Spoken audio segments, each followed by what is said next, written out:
পুরো তরকারিতে নুন দেবো, মাছটা নুন দেওয়া আছে।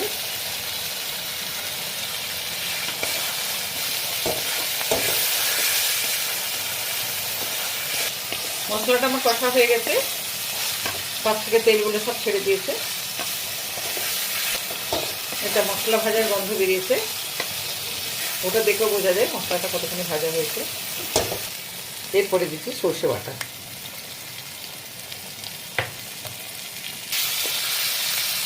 জল দেবো। সর্ষে বাটা দিতে আমি নাড়বই না, ততটা বেশি হওয়ার চান্স থাকবে।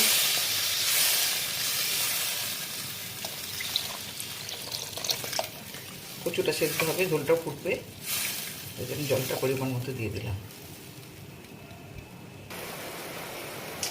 ফুটে গেছে, এরপরে মাছগুলো সব দিয়ে দেবো।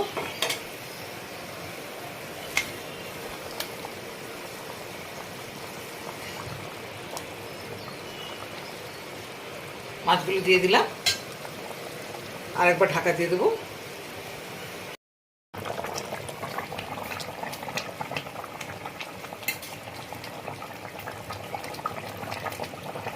কচুগুলো সেদ্ধ হয়ে গেছে, গলে যাবে না।